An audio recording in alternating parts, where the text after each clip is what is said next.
and hello again to everyone. So welcome to today's webinar on revising the nationally determined contributions, also known as NDCs, setting realistic targets and raising the level of ambition. Extremely important topic. Very happy to be making these intro remarks. We'll hopefully the special assistant to the Prime Minister on climate change, Mr. MALIK ASLAM, will join us shortly, and this will be great. And I'd like to also welcome. They've introduced themselves, but I'll go through the list. Mrs. SOBIAH BECKER, who is a climate change advisor to the Foreign and Commonwealth Development Organization. Dr. IMRAN KHALID, who's a senior researcher at the Sustainable Development Policy Institute, SDPI, as well as my colleague, Mr. CHANDRA SHEKHAR, who's advisor in the climate change group at the World Bank. And last but not least, the moderator for this session will be my colleague John ROOME, who's the Regional Director for Sustainable Development in the South Asia region, and who was until recently the Senior Director for Climate Change at the World Bank. So thanks, John, for accepting to moderate this session. The NDCs are a key part of the, as you all know, of the Paris Agreement of 2015, and reflect countries' contribution to the global effort to reduce emissions of greenhouse gases, GHGs, and limit global warming in the post-2020 period. So Pakistan committed that business as usual projections for 2030 will need to be reduced by 20%. This is a critical contribution to the global targets of cutting the emission by half and limiting global warming to 1.5 degrees Celsius.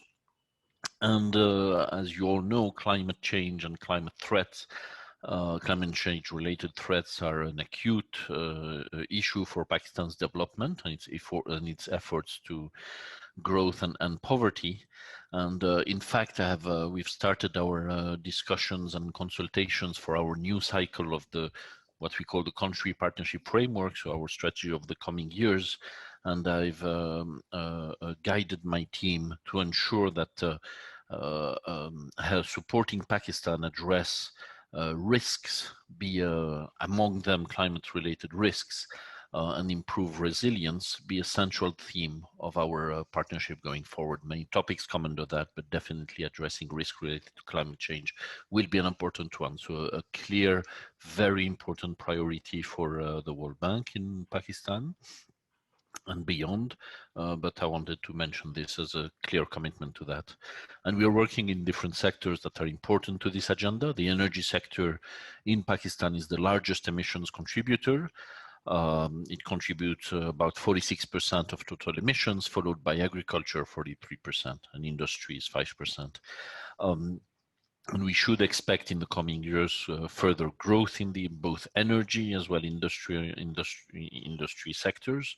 So all the more important that we work on multiple strands to support the government green these sectors and achieve their objective, in particular to have a more diversified mix of energy with renewable energy and less cleaner energies.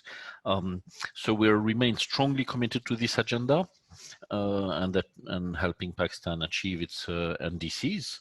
And I'm really looking forward to learning from this panel on the country's priorities and how we can be of further help in this. So without further ado, let me invite John to moderate the session. Looking forward to hearing from all of you, and over to you, John. Thank you very much. Thank you very much, NAJY, and thank you very much to everybody that put all the effort into organizing this. I think this is a great discussion. I'm going to make a few introductory comments talking about sort of NDCs from a global perspective, what it means for Pakistan, and a few thoughts from my side on how we might think about the next generation of NDCs, and then I'll go to our speakers. So first of all, on the global challenge, everybody really celebrated the Paris Agreement. The NDCs were a great invention, if you like, a great construct that allowed us to change the way we thought about climate commitments. But as we know, put together, the INDCs don't get us where we need to be. We basically need to peak emissions now, halve them in 10 years, halve them in 10 years again, halve them in 10 years again, and put the rest in sequestration. So we're not there yet, but to me, the most important part of the Paris Agreement was what they call this ratchet clause. Basically, the people will come back with more ambitious NDCs. If I have a look at what countries submitted in Paris and where they are now, and we look at the biggest delta, the biggest change in terms of thinking and capacity that's taken place since then, Pakistan must be right near the top of the list. The initial contribution was very general and quite thin, but there's been a lot of progress since then, so this is a great time to have a conversation. We know at the global level that if we don't address climate change, we're going to have 100 million more people living in poverty. We all know these numbers. We know what will happen on climate migration, etc. If you drill down to Pakistan, as all of you know, impacts are as acute. So even now, over the last 10 years, we've had 10,000 deaths because of weather-related activities. We've had 152 adverse extreme climate events. So we already have the difficulties now. We know that there's probably 50 million people living in what we call climate hotspots, where people will be severely affected by climate change. So Pakistan is absolutely going to be impacted by climate change. Pakistan at the moment has a relatively low carbon footprint, but that carbon footprint on a business as usual perspective would grow. And something I'll come back to later, there's some symbolic things that Pakistan can do which make these NDCs even more important. But let me share a few comments on what I'd call NDC 2.0, or how we think about the next generation of NDCs. My first comment has got to do with co-benefits. When we first started this climate discussion, the idea was climate change is going to have a negative impact. We have to address it. This is all about costs. Okay, it's all about addressing a global public bad. I think if you unpack it based on what we know now, there's a lot of things that can be done at the country level that deliver local benefits. So if we think in the Pakistan context, planting trees absorbs carbon, creates jobs. If you move to renewable energy, costs are becoming comparable with coal, but the risks of going renewable and the speed with which you can roll it out is probably quicker than you could do on a fossil base. If you talk about energy efficiency in buildings, these investments will generate significant numbers of jobs. So as we think about these kinds of interventions, I don't see it just as global bad, it's a cost, we've got to cover the cost. I think there's lots of opportunities in countries like Pakistan to take good climate action that brings very good benefits at the same time. Think of these together. Second piece is that technically the NDCs and the climate commitments have got to do with reducing carbon emissions. For a number of countries, particularly in the South, Pakistan being a very good example, it's equally important, if not more important, to build adaptation and resilience. And so my thought would be that as countries think about their NDCs and their future commitments to reduce emissions, that we bring in on a par at the same level, even if maybe more important, what's going to be done on building resilience and building adaptation, and talking about these two issues simultaneously and not just one of these. So move these in. Third comment has got to do with ambition and action. As I said earlier, while Pakistan currently has a relatively small carbon footprint, what Pakistan does on its NDC and communicates globally can have a very important symbolic effect for a number of areas. Number one is for countries that are impacted by climate change, if they also show that they're addressing the emissions, that sends a sort of a global commitment. And if Pakistan can do it, so much more for the bigger countries, China, the US, the European Union. Secondly, it's all very well to make promises in NDCs. What really counts is action that shows that we're moving. So from the INDC to the commitments on the NDC, what are the actions that are being taken in parallel? So commitments and movements on trees, on renewable energy, building resilience, is what gives these NDCs the credibility that it can be done and sends a signal. And then third, I think in the case of Pakistan, there's almost a symbolic attachment or symbolic resonance around the fossil fuel composition of the energy sector. It's seen as a big area. A lot of people say, well, how is Pakistan going to deal with it? So things that can be done to accelerate the defossilization of the energy sector sends almost iconic signals across the world that this can be done in countries like Pakistan. So as coming back to what I said earlier, even though I think the actions can deliver important national co-benefits, the broader political symbolism of what Pakistan does, I think is going to be very important as well. So with that, let me finish my remarks and hand over to discussion. We were going to have Minister Malik. He hasn't joined yet, but let me maybe move first to Dr. IMRAN Sahib KHALID.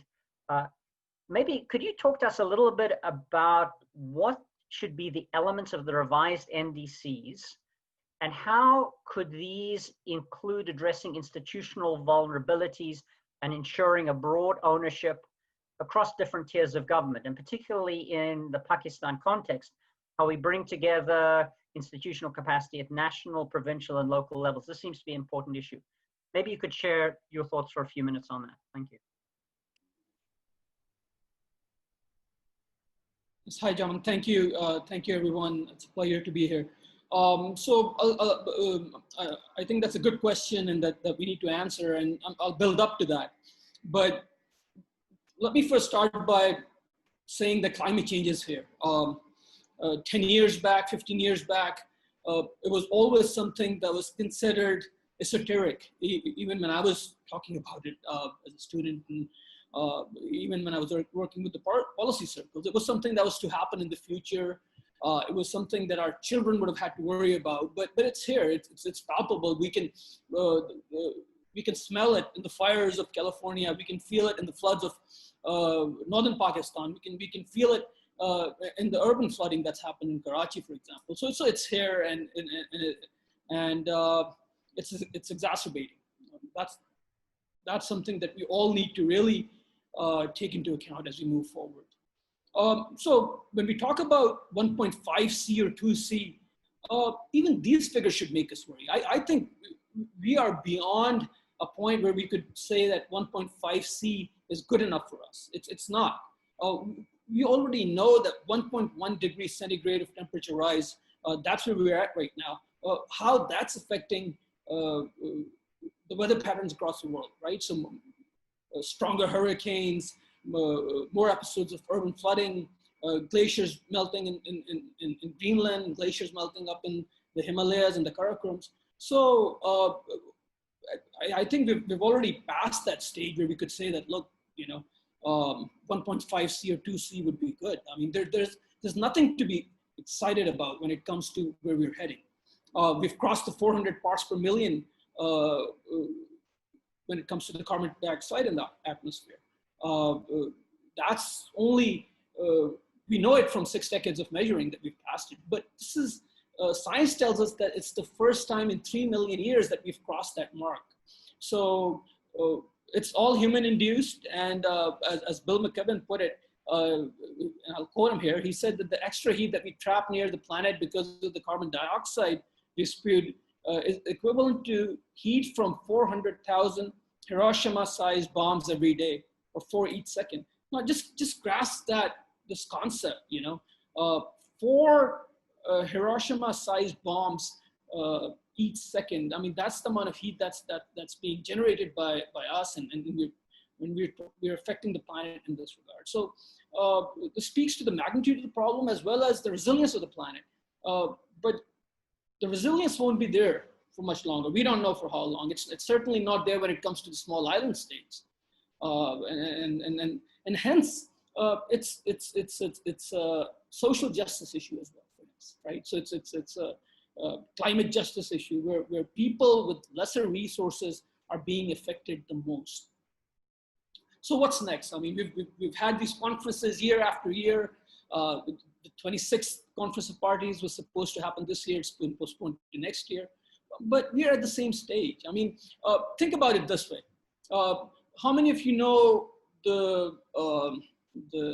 great comedy show Seinfeld? Those in the US would probably know. But those of us in Pakistan could perhaps relate to the World Cup victory in cricket in 1992. Now, Seinfeld and the World Cup victory in 1992 happened about at the same time. And so why do I bring these up? It's just that we've emitted more carbon over the past 3 decades since these events happened than we've done at any other time in our history. And this is also the time when the UN climate treaty came about. We started discussing, focusing on climate change. So we haven't achieved much. That's my point, and it's very worrying.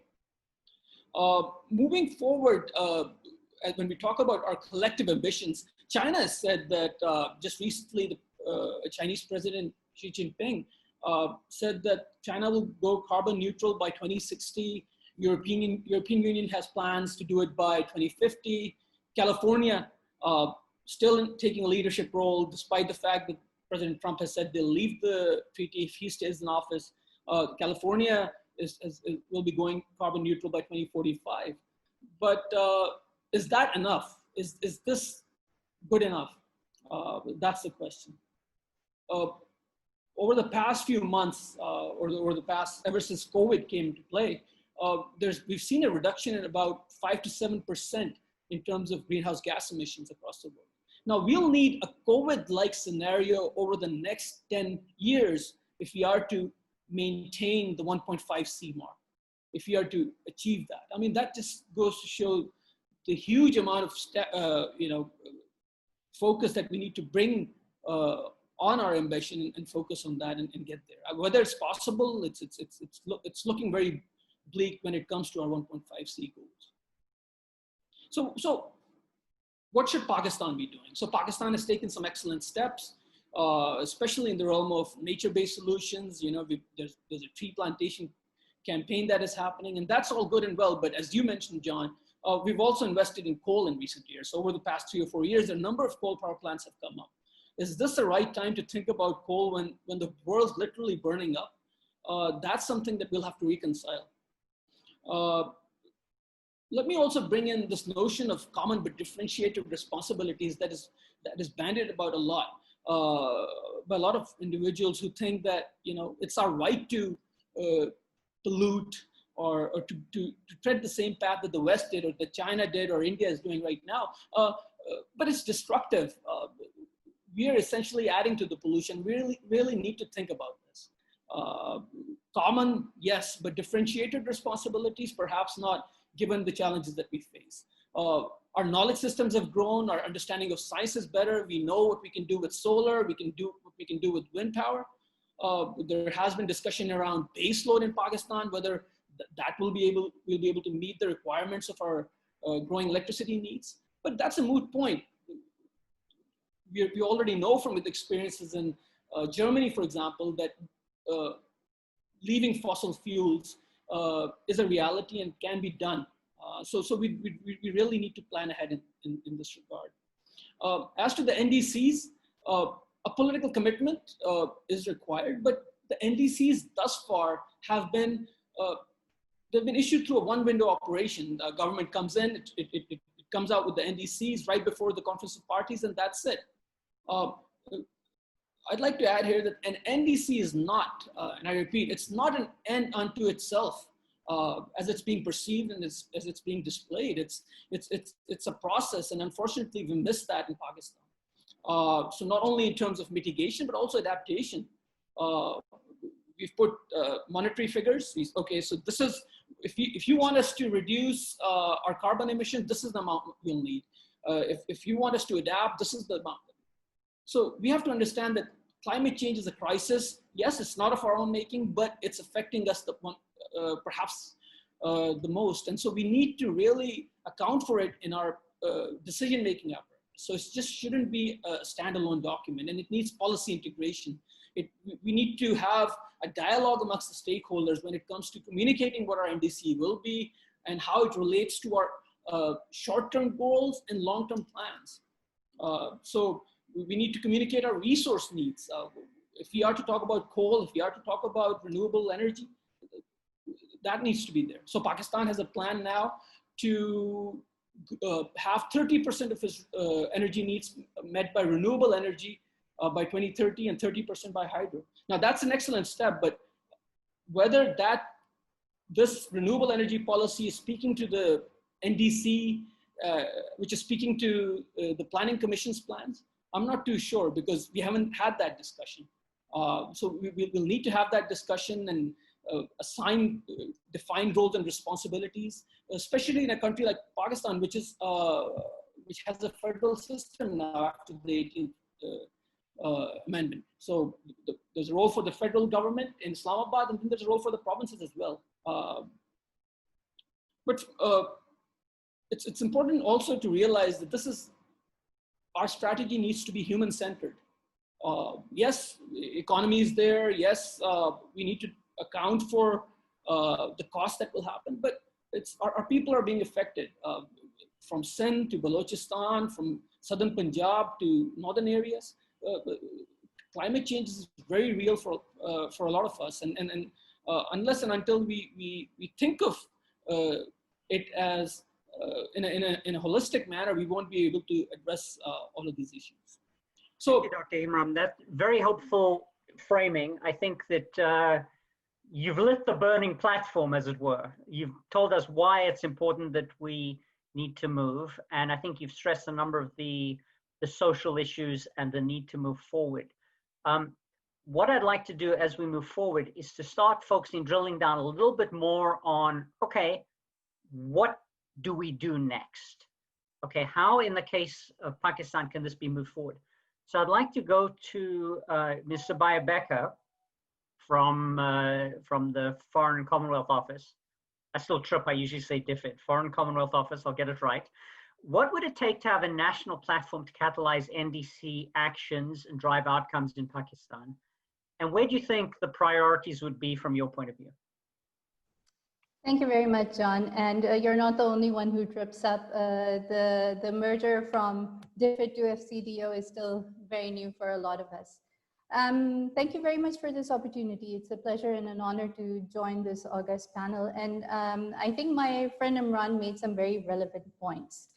But while I would wish that we continue to have the commitment that we saw from COVID-19, I would not wish another COVID-19 type crisis on planet Earth. So I think everyone will agree with me when I say that 2020 will be a year that we will probably never forget as we try to recover from the unprecedented crisis that is COVID-19. So what we are experiencing right now is a climate, biodiversity, and health crisis. And there seems to be growing recognition that a loss of biodiversity, deteriorating ecosystems, all of them carry serious implications for human life. And this recognition has also been firmly echoed in the Leaders' Pledge for Nature ahead of the UN Biodiversity Summit. So, coming to your question, if 2020 was the year of COVID-19, let's make 2021 a year for climate action, because we are certainly at a turning point for our planet, and the decisions we make now will directly impact our ability to safeguard the environment for future generations. So next year, the UK will host COP26 in Glasgow alongside Italy, and this will be an opportunity for the world to come together and commit to urgent action. And in the run-up to COP26, the UK will be urging all countries to come forward with ambitious, nationally determined contributions. The COVID-19 pandemic showcases the urgent need to make societies and systems more climate resilient. Because as ecosystems erode over time, the spread of zoonotic diseases like COVID-19 will become more frequent and perhaps even more intense. So the unprecedented magnitude of COVID-19 related negative impacts means that governments are under pressure because of rising debt, recovery needs, as well as emergency support. And to prevent such pandemics and other negative impacts of climate change, both governments and societies need to develop mid to long-term strategies to cope with future risks. The NDCs are not just a framework for climate action, but they also communicate national resolve to limit global warming. So with the legally mandated 5-year review cycles that are envisaged in the Paris Agreement, the NDCs offer a tremendous opportunity for not just Pakistan, but all countries to adjust, articulate, and align development policies, as well as strategies to ensure that national development is sustainable as well as climate resilient. I would like to stress the importance of increasing national ambition and how Pakistan's NDC revision can support the government's strategy of clean green recovery as well as biodiversity preservation. And I'm also of the opinion that very often, as we're talking about the lofty global goals of how do we limit global warming, we sometimes lose sight of the very strong interconnect of NDCs with the national situation. Pakistan's NDC address key economic sectors such as energy, agriculture, and industry. And in doing so, it provides opportunities to adopt clean green development strategies to make these sectors more resilient to a rapidly changing climate. And as you also noted, making key economic sectors climate resilient is essential because these investments will yield dividends in terms of job creation, resource management, and rebuilding back better. We spoke about nature-based solutions, and Pakistan's work on nature-based solutions makes it a world leader on climate change. It's also one of the countries most affected by climate change. So as shown very well by the recent tragic floods.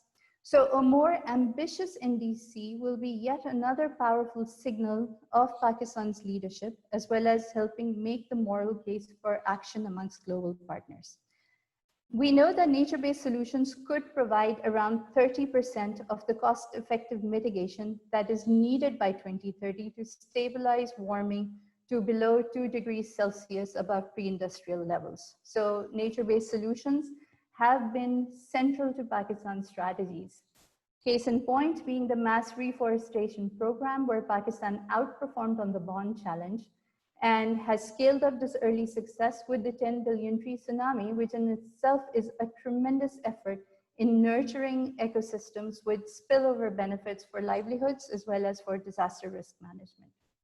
With this in view, a huge opportunity for Pakistan's revised NDC will be in capturing the large emissions reduction potential of nature-based solutions in its revised ambitious NDC.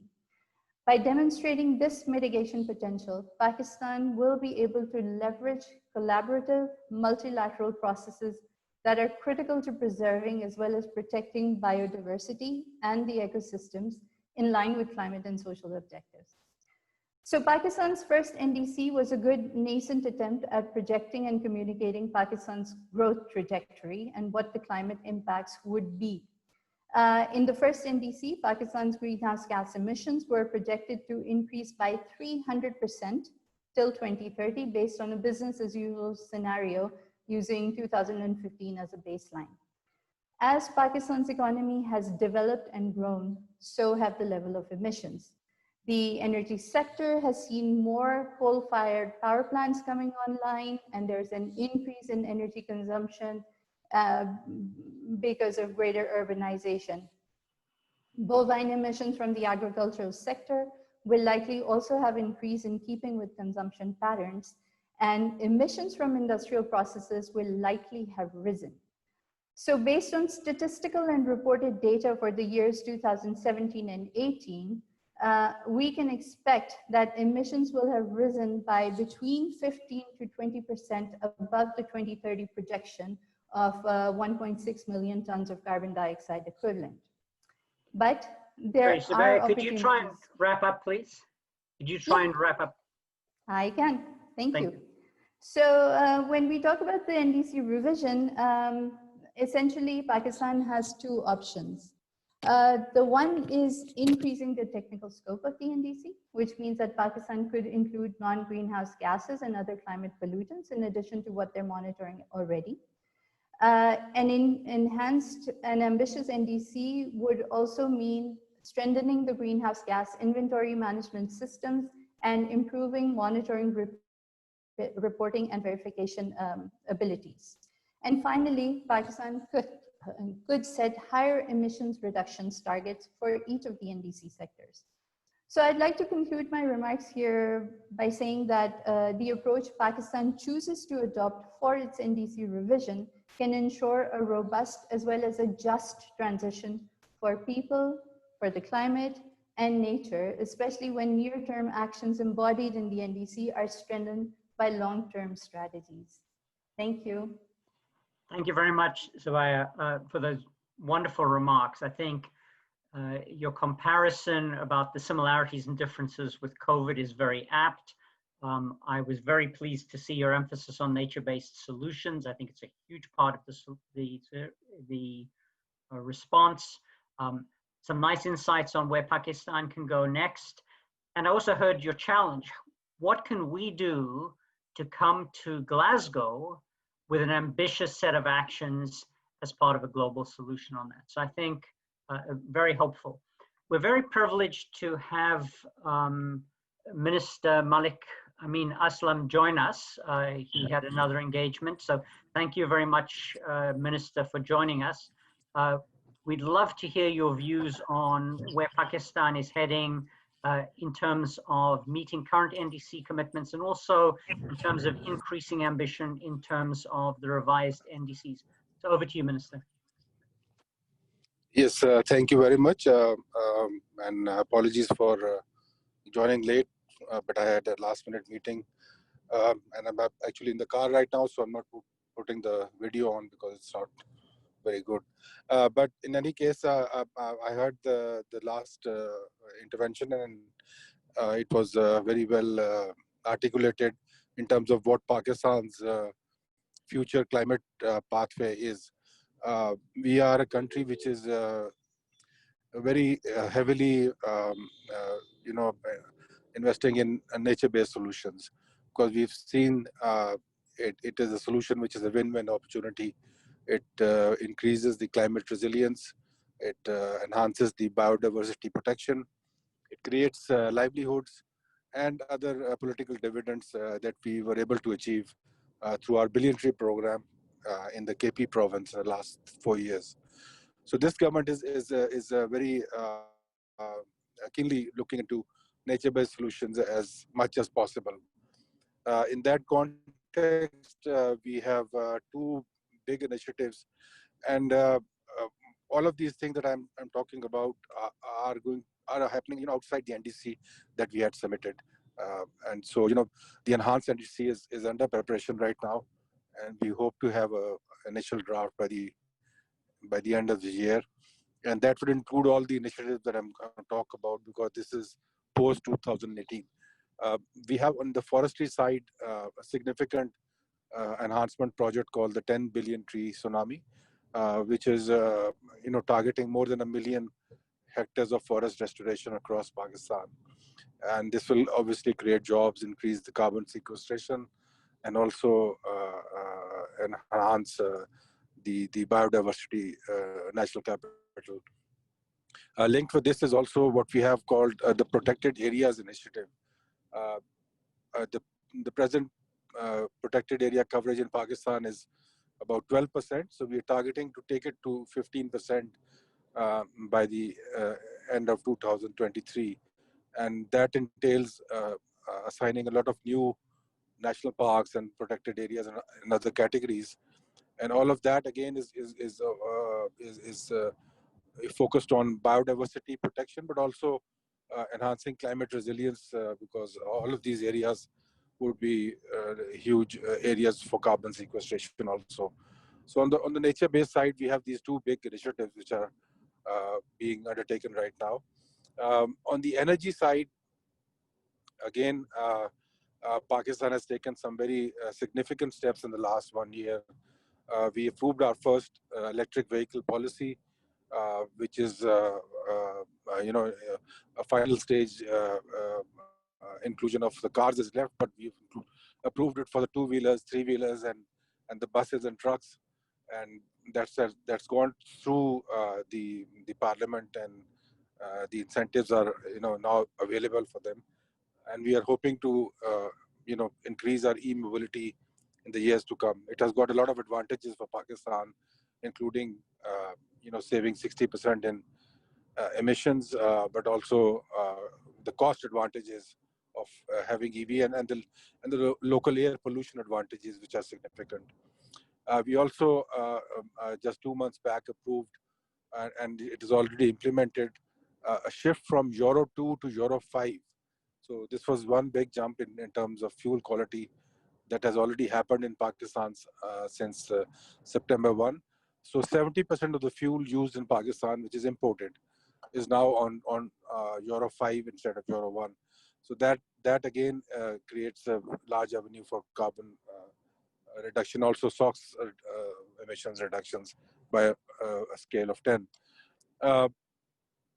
The renewable energy policy in Pakistan, which was stuck up for a number of years, was finally approved about 2 months back, and that entails a very clear-cut target for our energy sector, the power sector, and it targets about 60% of our energy generation by 2025 to be clean energy, and that would include large hydro projects which are underway, small hydro projects, wind and solar. We also recently approved 1,200 megawatts of wind project in the southern wind corridor of Pakistan. These are again such projects which are stuck up for the last decade, but they've been given the go-ahead, and they would be coming online in the coming years. The one big sector which remains is the agriculture sector, in which there are emissions from Pakistan, and we are hoping to enhance that through better practices. And we just got a project for climate smart agriculture, which is going to do that as a pilot in 8 districts of Pakistan. So again, the direction of that has been reset, and we'll use that pilot project to significantly then replicate it across Pakistan. And as I said, this has got, in addition to the carbon benefits, other benefits for the farmers, including better cost savings and better production. So in a nutshell, this is the direction we have right now. We are in the process of incorporating all of this into the enhanced or the new NDC that we have, which we are developing right now, and we hope to have that by the end of the year. So Pakistan will go to Glasgow with a very clear focus on nature-based solutions, of being one of the leaders actually in biodiversity protection and climate resilience, and using nature as a strong tool to do that. We also are chairing the UNGA debate on biodiversity later tonight. So I'll be working on that tonight also. But we've been asked to chair that from the developing country side. So it shows the significance of the leadership that Pakistan is taking on all these issues, and it shows the global recognition that is coming with it. So we are doing it, as I said, because it's a win-win strategy for Pakistan. It allows us to deal with climate resilience. It, at the same time, protects the valued natural capital that we have in the country, and also increases the livelihoods and the economic returns. So thanks a lot. Thank you very much, Minister, for that very good overview. A few things I take. One is clearly the strong focus on leading on the nature-based, which is great, but also a message that says that on the power, electric vehicles, climate smart agriculture, these other legs of the stool are also being paid attention to and driving forward. Second thing you emphasized was the win-win solution. You missed my opening remarks, but one of the key points that I made at the beginning was that as we think about the enhanced NDCs, I think the key is to be thinking about these win-win-win opportunities. And so it's not just seen as a cost to address climate change, but how you get these parallel benefits as well. the third point that I think you raised was this fact that you were finalizing this enhanced NDC set of actions, and you'd like to come to Glasgow with some increased ambition to show leadership. To me, I think that would be absolutely fantastic, not only for Pakistan, but as a global signal. And if Pakistan could come, and you could figure out the timing a little bit before the Glasgow conference, with this enhanced set of ambition that explains the win-win, explains the link between reducing your carbon emissions, other economic benefits, building resilience, and explains why Pakistan is stepping forward on this, I think the global signaling of that, the global community, would be huge over and above any domestic benefits that you're already going to have. So I think we'd be very happy to work with you on this going forward. So thank you very much for joining us. I know that it's very difficult to join sometimes from the car. So thank you very much. I don't know whether you're going to be able to just one more thing, if you allow. I just wanted to add that, you talked about coal, and that has been the focus in Pakistan in the previous government. What we've done is that, we've shifted totally away from imported coal projects. In the previous government, there was a focus on imported coal projects being put in, and especially under the Chinese-Pakistan Economic Corridor umbrella. So Pakistan has made a significant shift in that there are two projects which had there were two projects which actually had financial closure were shelved. So about 2,600 megawatts of imported coal projects were shelved, and this same capacity has been shifted to 3,700 megawatts of hydro projects. So that's also a very significant shift in terms of our focus. Our focus is renewables. Our focus is on clean energy, and we would like to go to Glasgow with that focus. Thank you. Very good. Thank you very much, Minister. Can we maybe change gears a little bit, and can I go to our World Bank colleague, SINHA?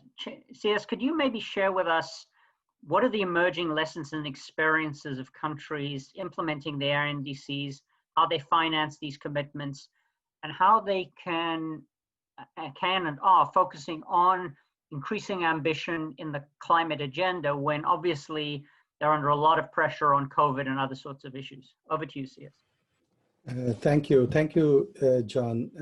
I think one of the things that strikes me in the discussion that has happened till now is the level of attention that Pakistan is giving to enhancing its NDC and moving towards a position of taking a leadership role. What I wanted to do, following your lead, John, was to talk a little bit about what the experience seems to be with the implementation and the ambition of NDCs. Let me see if I am able to share. I'll just use a couple of graphs because I realized that we are running a little short on time. So I won't go to the background one, but let me focus on this one. This is a very nicely put together chart by a group called Climate Transparency, which we had initiated in order to judge the transparency of countries' pledges and implementation of their NDCs, recognizing that a multilateral process to do that would probably encounter political headwinds, and therefore having a broad coalition of external partners who could do that would be useful.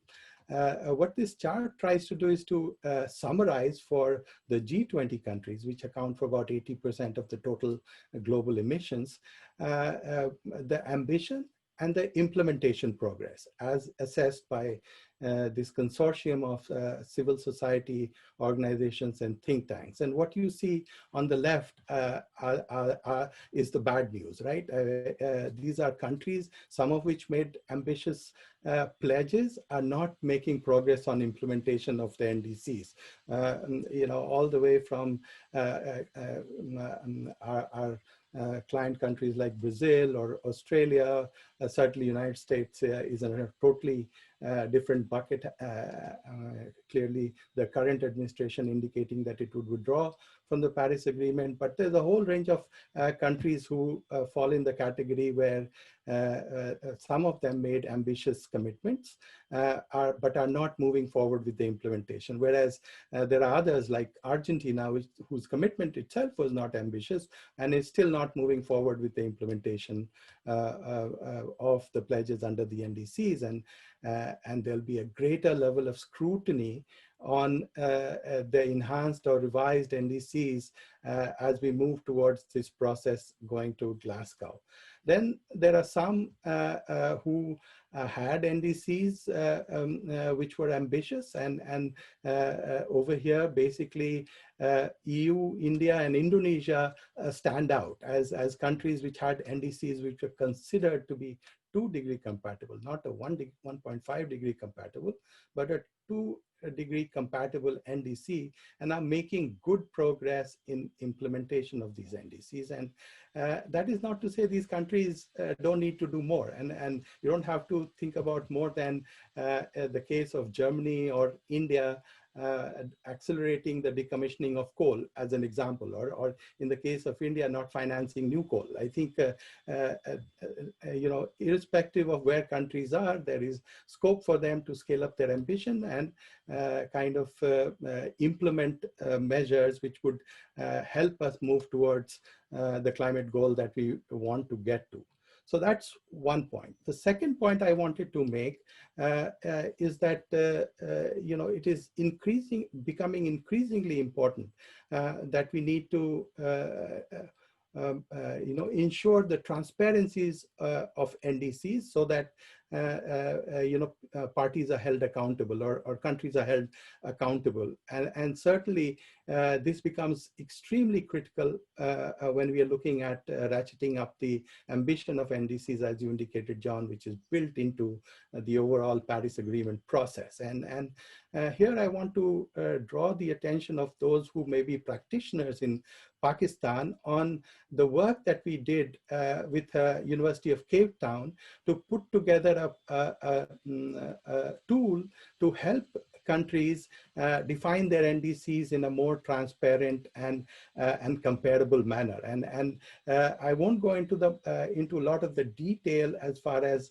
this is concerned. I hope I'll circulate the slides to the organizers, and those who are practitioners may focus on the nuts and bolts of how you communicate and frame the enhanced NDCs that the minister was talking about, particularly as they relate to, say, nature-based solutions or in the energy sector. But I wanted to indicate that there is a need for the nuts and bolts to be managed along with the broad vision and direction as well. And we, as NAJY and John have indicated, would be happy to work with you in order to make sure that the package that you take to Glasgow reflects the level of ambition and reflects the effort that you intend to put into the NDC enhancement process. So these are the two main points I wanted to make. I do want to, I do want to echo the initial point that was made, I think, which is related to linking the NDCs to the planning and the implementation process. I think having the linkages clearly established will enhance the credibility, it will enhance the outcomes, it will you know, establish Pakistan's leadership in this whole process, and to recognize that some of these critical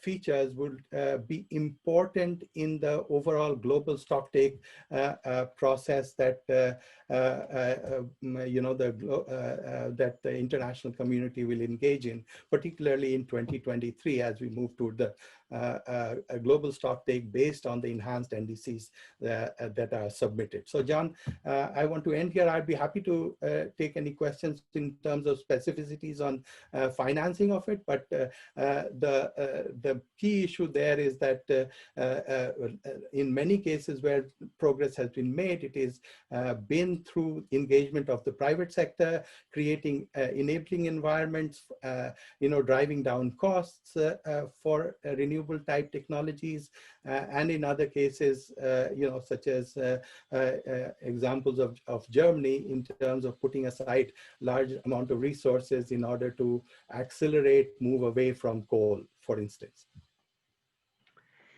Very good. Thank you very much for those insights, CS. It's great to see what's happening on the global stage and what the agenda is.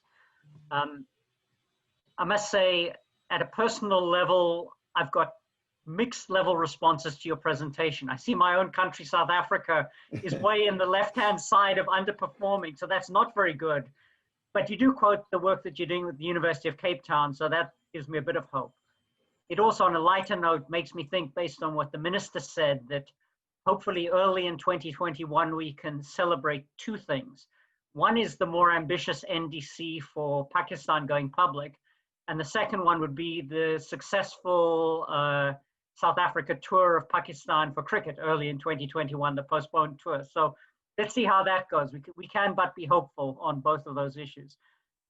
Maybe we could open up for questions. I'm not sure technically how the questions are going to come, but if anybody, I don't see any questions at the moment, but if anybody wants to, here we go, the chat just came up. Somebody says they'd like to receive slides. There's a question, Take Sato, do you want to raise your question verbally? Oh, yes, I'm about to leave, but I'm a senior environmental specialist from the World Bank. I'm supporting Hydromet project in Pakistan. So my question is the sustainable management of forest and protected areas, which were established under the the government initiative, is probably equally important and challenging. So I want to hear from advisor what would be the strategy the advisor is thinking for the long-term management of the planted forest and protected areas. Thank you. Minister Malik, are you still on the line or did you have to leave us?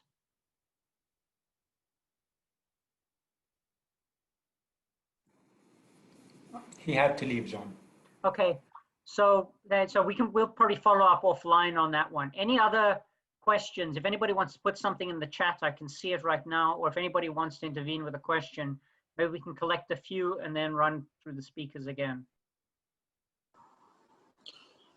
Hi, John. This is Essen Tessin. I have a question. Hi, Essen. Go ahead. Hi. So I'm a senior DRM specialist based in Islamabad and working on the Hydromet project. I have a question, and I guess part of it was addressed to the minister, and some of it is addressed to maybe Chandra and even yourself. How can the bank as an institution help countries like Pakistan raise private capital to address this huge needs for adaptation and mitigation? What are some of the examples that we can even apply to Pakistan in doing so? Thank you very much, Essen. Good to see you as well. Sana Ikram, question. Hi, everyone. My name is Sana Ikram. I have a question for the panelists. As Chandra has mentioned in his presentation about NDC transparency. So what are the steps that Pakistani government can take to ensure the transparency in terms of NDCs? What was the initial baseline, what we have achieved so far? And secondly, how civil society can play its role? And thirdly, how an institution like World Bank can ensure transparency in terms of NDC realization in times to come? Thank you. Okay. Any other questions for this first round? Hi, John. This is Maha. Hi, Maha.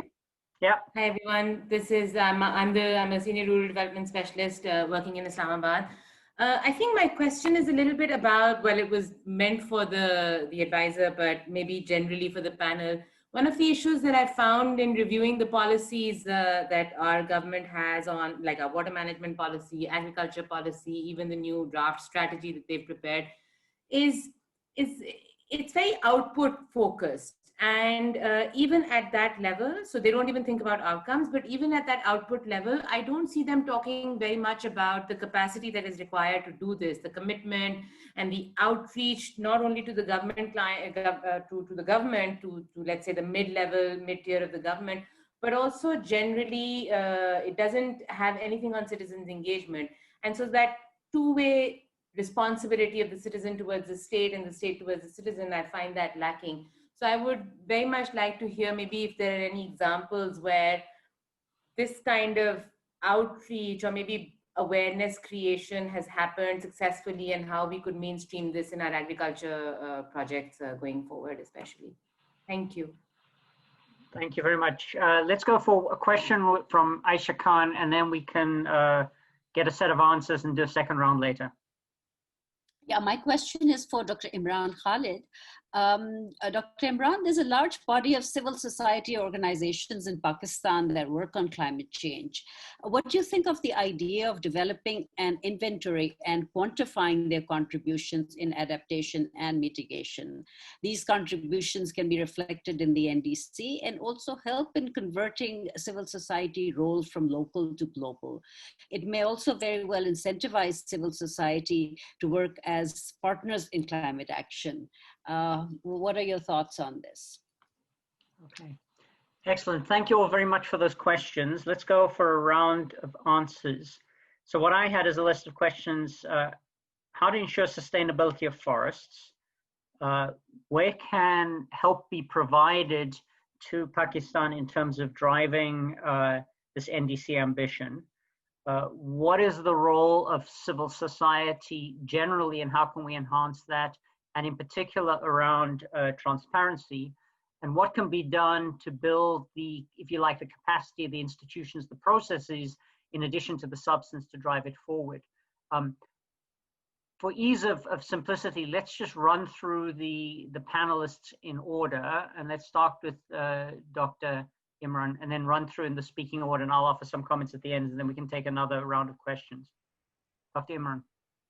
Yes, thank you for those questions. And Aisha, you've made an excellent suggestion vis-a-vis the role of civil society in ensuring that the government is on track when it comes to not only adaptation but also mitigation projects. So civil society has played an important role when it comes to natural resources for a long time. And one thing that can be done, the minister mentioned that the NDCs will be shared at the end of the year, but what we haven't seen as of yet is a more integrated approach in terms of getting to the heart of the NDC. So it's being done by the ministry, which is based at the federal level, and we appreciate the steps that they've taken. But it can really be, it will really be very helpful, not only for the ministry, but for our agenda moving forward, is to involve the civil society as well as academia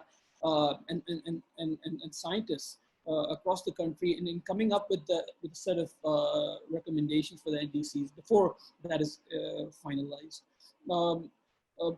As to the question on the national parks, what I do know is that we are trying to come up with a national park service which will allow the communities to play a role. So we've talked about the civil society. So here, Minister Malik ASLAM has already stated his intention to involve the communities in terms of developing that national park service, which will go on to serve as a role in protecting these protected areas. So at this time, what we've had thus far are paper national parks. So there has been drilling allowed and people have been going in and cutting the forests. But this will allow them a certain amount of ownership in terms of protecting those forests. Thank you.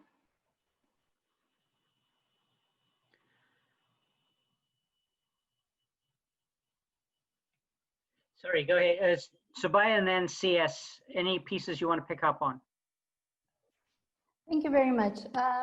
I think I'll also start from the civil society question because it's particularly relevant, especially because COP26 places so much emphasis on the participation of non-party stakeholders as well.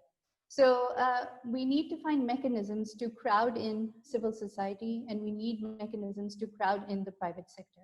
There was an earlier comment about how do we get them to make investments. Investments will happen when the private sector, industry, recognize the impact that climate change is going to have on their bottom line. So we've been talking about the concept of the triple bottom line, but I think it's time to start talking about the concept of the quadruple bottom line, which takes into account climate impacts and being a responsible corporate citizen in that regard. We need to establish these mechanisms. There's a way to do it, and that's dialogue and engagement and having this, this back and forth flow of information. And I think that will take time till this culture actually develops in this country. Moving on to the question of, I want to touch a little bit on the lady's question on transparency, and I think that alludes more to the reporting, the verification of greenhouse gas data that parties are going to be reporting to the UNFCCC. So the enhanced transparency framework, which is at the heart of the Paris Agreement, stresses on the importance of robust data sets. Article 4 and Article 13 speak to that specifically, and the importance of having greenhouse gas inventories that are strengthened and are reporting at a very regular basis, because under this regime, the reporting burden on countries is going to increase significantly. Not too much to, I wouldn't like to go into too much detail regarding the sustainable management of forests and so, but I think that a very good start there is going to be developing guidelines as well as safeguards for communities. How are we going to manage these forests and how are we going to move forward with them? We need to develop very reliable estimates of the carbon sequestration potential of these mass reforestation programs. We need to start laying down the contours of what a carbon market could possibly look like once the saplings have reached an age where we are able to draw on mechanisms like that. So I think I'd like to stop here. Thank you. John, I will focus a little bit on the private sector capital mobilization question of Ehsan and make a specific offer with regard to the work on NDC transparency. On the private sector capital side, the places which have had the most success is where the government has recognized that its public resources are insufficient for the scale of investment required, and therefore has work towards creating an enabling environment where it de-risks the investment by the private sector, right? I mean, whether it's a legal clarity, whether it's putting in place contractual, clarity and so on. But that's where, the most success has happened as far as leveraging private sector is concerned. And the most significant one, for example, is the move of almost all new generation capacity to the private sector with de-risking of the offtake agreements and the contractual arrangements for that. So just give that as one example. The other element which is of direct relevance for us and which we have been discussing with Ministry of Climate Change, as Ehsan knows, is trying to put in place the framework for a future carbon market. And to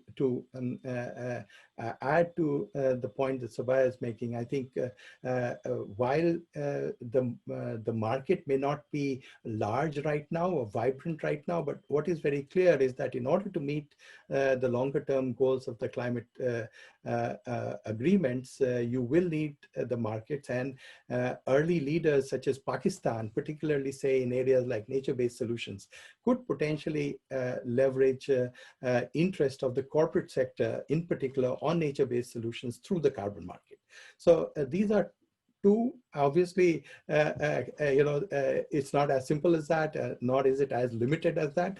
But I just wanted to kind of start along those lines. Now, on the transparency side, particularly NDC transparency side, and particularly with regard to the role of civil society, I indicated that even before Paris Agreement was put in place, recognizing that the new agreement would need to be essentially based on pledges of countries based on their national circumstances, and recognizing that you would have very heterogeneous commitments coming in, the idea of putting in place an evaluation framework which looks at NDC commitments and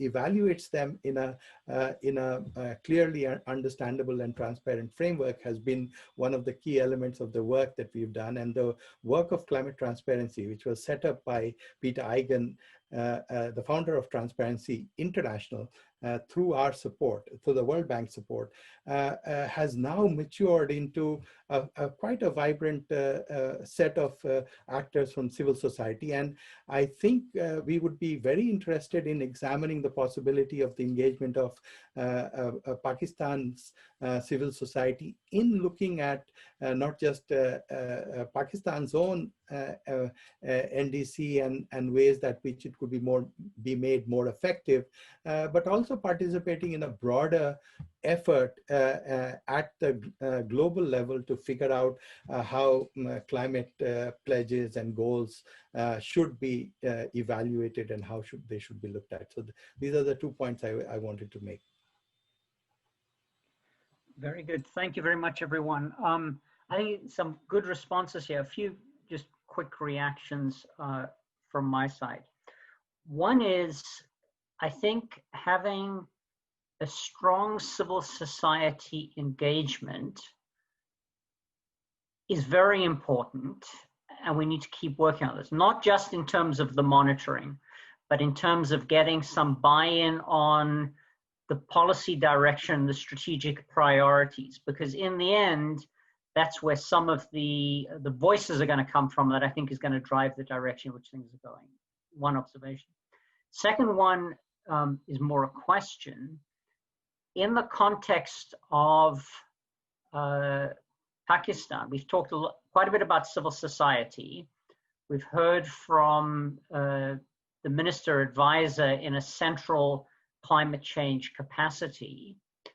What's not clear to me yet is how the provinces and cities, for example, will be engaged in this agenda in a sustained way, because it cannot just be done through one side of government. So how do we move that?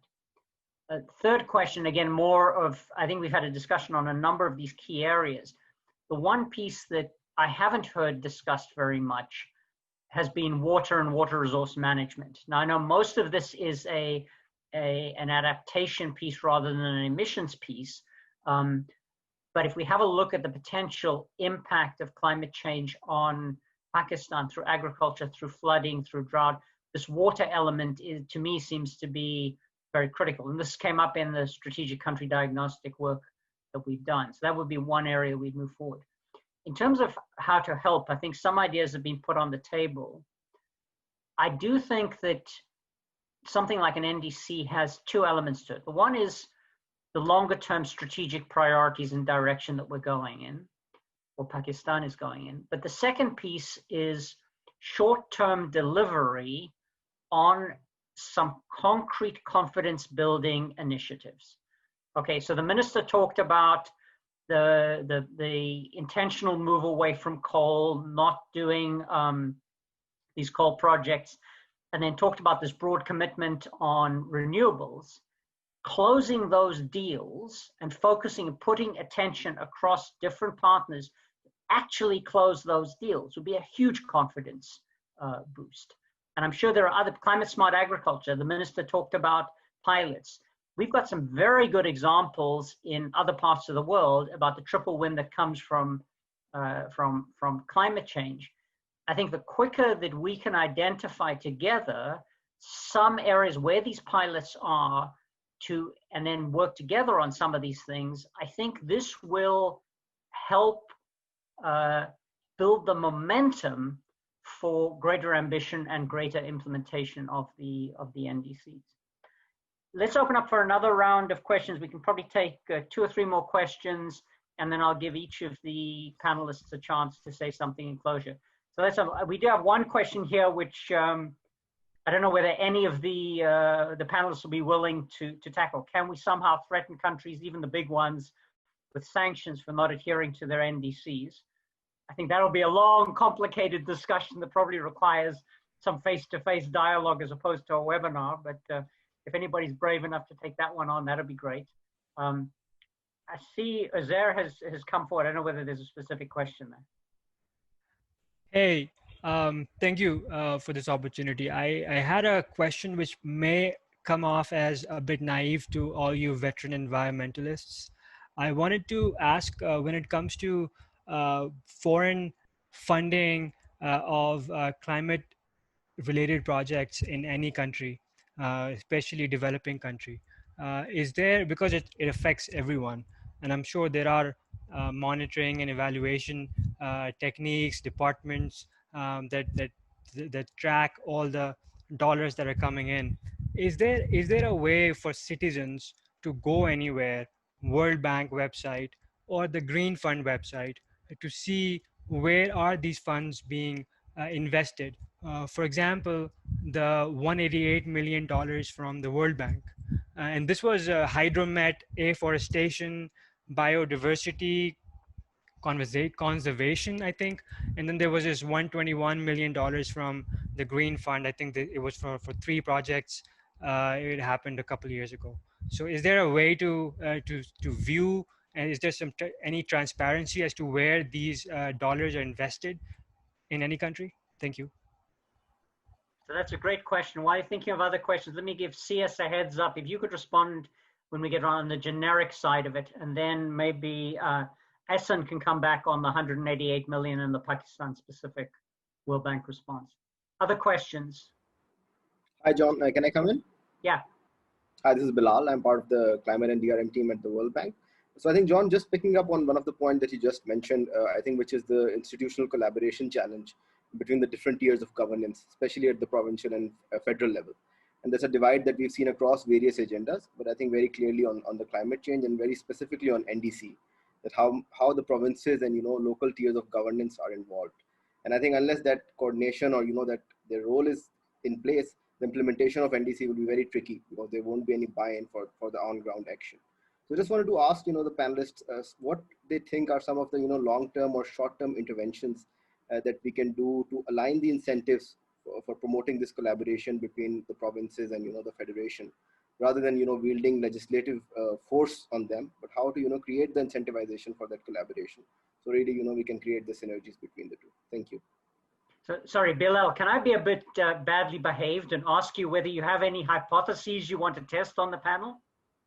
I mean, one that I've been thinking about was that, at the federal level, at the Ministry of Climate Change, for example, climate finance is one aspect that, where really the federal government is the gateway for the provinces to access that. For example, the Green Climate Fund.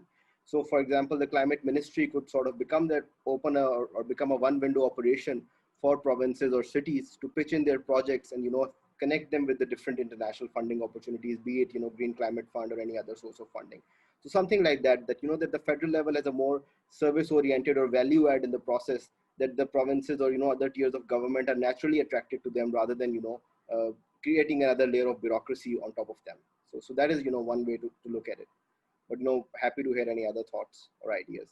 Thank you. Thanks, Bilal. We'll get some views from the panelists in a few moments. Any other questions?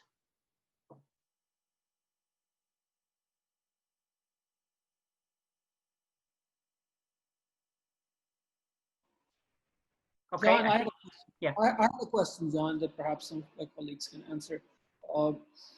So there's this discussion around, I've seen this come up, and it's happening now right after China has come up and said that, they'll go carbon neutral by 2060. And there are articles out out there now that are questioning whether China will be carbon neutral versus climate neutral. So climate neutral is addressing not only carbon dioxide in the atmosphere, but also other greenhouse gases, such as nitrous oxide, methane, for example. And the argument is that China will only be carbon neutral because it's only addressing carbon dioxide, as opposed to the European Union, which will be addressing the whole set of greenhouse gases by 2050, or California for that matter. So I just wanted to hear some insights from colleagues around here as to what they think about this whole notion of carbon neutral versus climate neutral as we move forward. Thank you. Okay, so good question there. Just in terms of, I don't know whether everybody saw a question, how will NDC at the country level be affected if the level of ambition of other countries that are higher emitters are lacking in the level of ambition that is necessary in making a difference? All right, I think we've got a gathering of questions here. Let's go to the panelists in reverse order this time. So we'll start with CS this time. Any of these questions you want to pick up and respond to, or any closing thoughts? And then I'll wrap up at the end. Yeah, so I will take the biggest challenge that you threw, John, on potential penalties for high emitting countries. You know, one way to look at the proposed border carbon adjustment mechanism under the EU Green Deal is essentially that, you know, whether it withstands WTO appeals and so on, we can come back to. But the fact that a country is not meeting its NDC target or is not doing sufficient according to a particular group of country, and to impose a border carbon adjustment is essentially one of the means by which you can send a signal to a particular country or a particular industry in a country. And remember, the Democratic Party has a similar proposal should they come to power in the elections on November 3. And remember, California has been implementing it for almost a decade. So there are mechanisms to do it. You know, I would not be surprised if it is used in certain cases. So those who wish to understand it more, I mean, try to Google the border carbon adjustment mechanism of the European Commission, which is on public comment period right now. The second issue, which I think you pointed to me, John, was on the issue of climate finance broadly and information related to climate finance, and where can Uzair or anybody else find the information that is linked at the broad level. So let me go right to the top level, which is you know, the information that is compiled by the UNFCCC as a mandate given to it by the parties, and it's called the Climate Finance Portal. So you can look at it. The information is likely to be aggregated, likely to not meet the kind of granularity that you asked for with regard to project level progress that particular countries are, projects or countries are making. The second one, where it's very insightful for those interested in climate finance, is the annual State of Climate Finance report that CPI, Climate Policy Institute, produces, which looks at sources, intermediaries, applications, along with regions to which it goes. It's a great overview, but if you are interested in, if Uzair or anybody else is interested in specific mechanisms, GCF has a very, very nice interface now, which allows you to just say GCF Pakistan, and you'll get all the projects in Pakistan funded by the Green Climate Fund, UNDP, World Bank. All of us now have these kind of information portals and an obligation to try to disclose information publicly. So that was the second thing that I wanted to do. In terms of a closing remark, John, I think you know, what is very impressive based on what the advisor said and what I think we've heard from others is the shift in Pakistan's NDC from just responding to an international obligation to demonstrating a stewardship position through a whole range of initiatives which are amazing in terms of the difference, as you indicated, from the first one to where it is now, and to offer certainly support from our side on assisting in that process. So with that, let me close. Thanks, CS. Before we go to SOBIAH, Ehsan, do you want to come in on the data question on Pakistan and the World Bank? Sure, thank you, and thanks to Zair for that question. Specifically for the project and especially for this 188 million, the biggest strength of bank projects or other development partners projects is that the information is publicly disclosed. At the time when we prepare a project such as this Hydromet and Climate Services, we look at the implementation arrangements, during preparation, and we undertake our due diligence in terms of what is the capacity of the implementing agency and the borrower to execute the project. We look at the various financial and then the procurement arrangements, and we also look at the internal controls. So this is all then documented in what we call a project appraisal document, which is publicly available on the World Bank's website, specifically on the project's website. Also during the project itself, the implementation, there are regular reviews, there are procurement plans which are publicly available, and also the work plans are available. Secondly, all the procurements which are being done, all the contracts which are being issued, they're also publicly available and they are advertised, quite publicly. So a lot of data is already on automatically linked to the project's website. You just need to go there and you'll find a wealth of documents. Specifically, you asked on M&D. The bank, of course, carries out its own reviews. We are required to every 6 months, and we make our report public. But in addition to a project like this Hydromet project, this is a very large and a very impactful project. We also hire third-party firms and third-party sort of validation of all the project activities. In case of this project, specifically because it involves plantation of trees and also creation of jobs, we will be creating a database which would be publicly available, detailing out all the project interventions, particularly the site of the trees, where the investments have gone in. We will also document where all the jobs have been created. And so this information would be publicly available. I know I'm using that word a lot, publicly available, but that is our biggest strength, that ensures transparency and accountability. Thank you very much. Yes, and if Azir wants to follow up, maybe he can follow up directly with you for some more information. We go to SOBIAH. Thanks, John. So at the risk of not being invited to another webinar by you again, I'd like to tackle the observation you had made with respect to the NDCs and long-term as well as short-term delivery and concrete outcomes to gain confidence. So I would actually switch this around. NDCs, by virtue of how they're set up and by virtue of the 5-year review cycle, are in fact more of a short-term instrument that's available. Long-term are really the mid-century strategies that countries are supposed to set up. So the long-term strategies should cascade down to NDCs to ensure coherence across all sectors of growth. We have to put people, their jobs, their well-being, housing, you name it.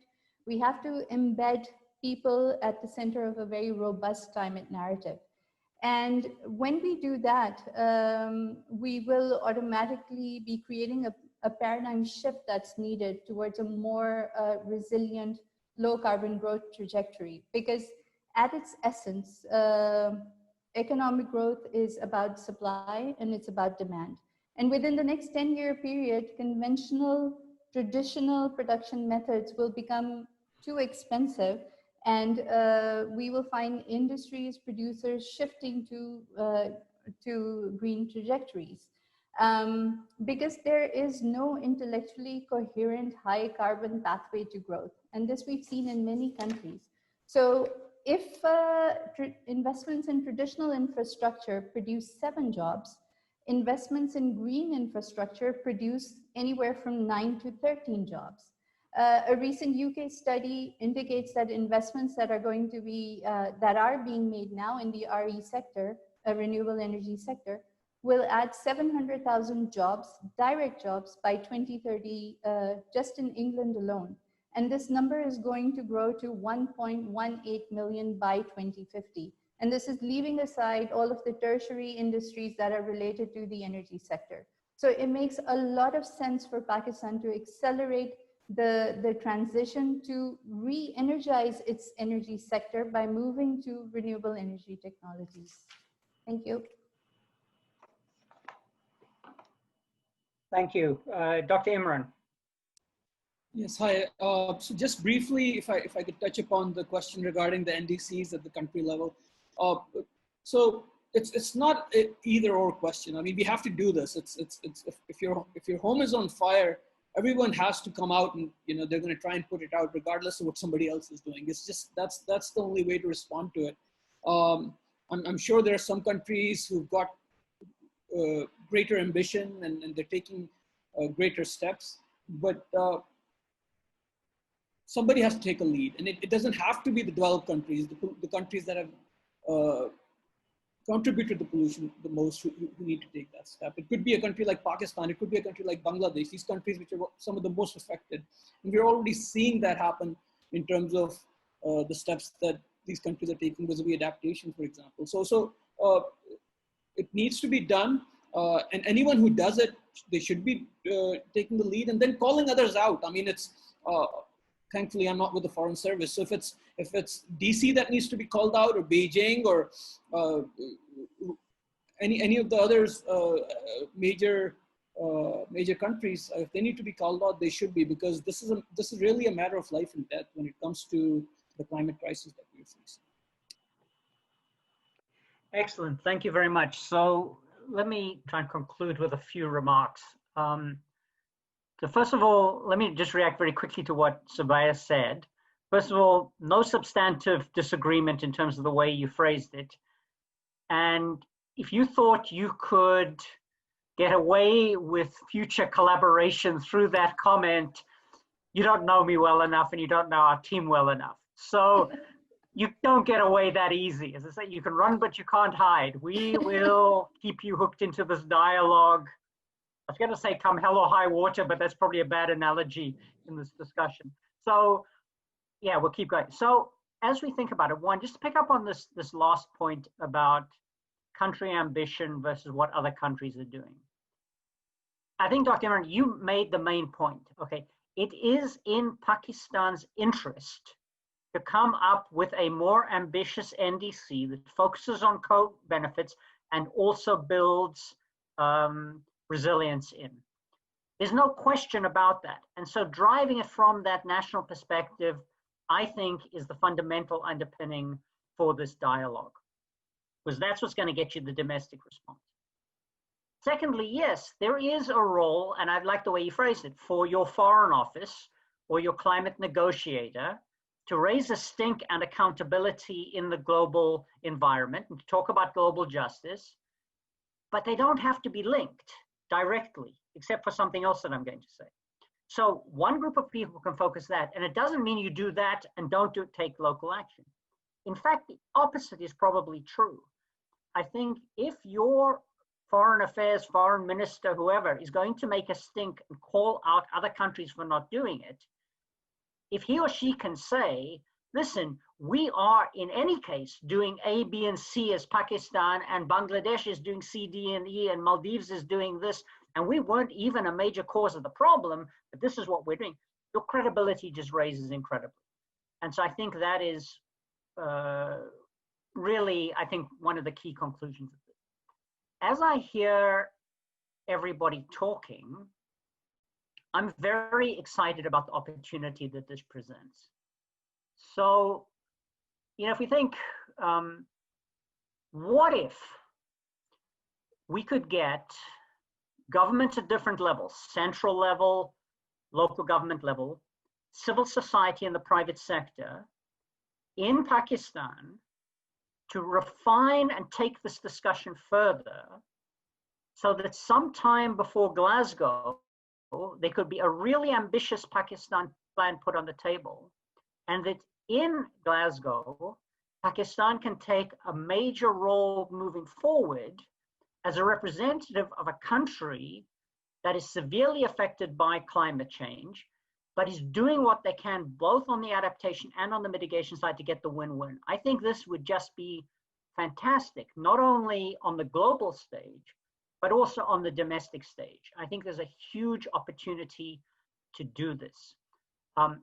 I would like to see this group that's connected to maintain this discussion. Internally on our side, we're developing what we call our own Climate Change Action Plan 2.0 for South Asia. Now, in my previous role as Global Director globally for climate change across the bank, we came up with ambitious commitments before Paris.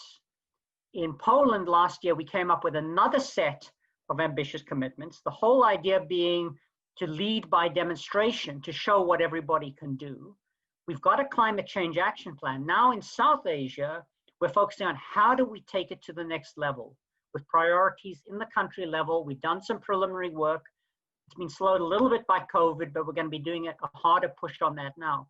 And as we finalize that, working with a broader range of stakeholders in Pakistan to figure out what is the Pakistan dimensions, to answer the question of what can we as the World Bank do that is most transformative and most helpful to help Pakistan move forward.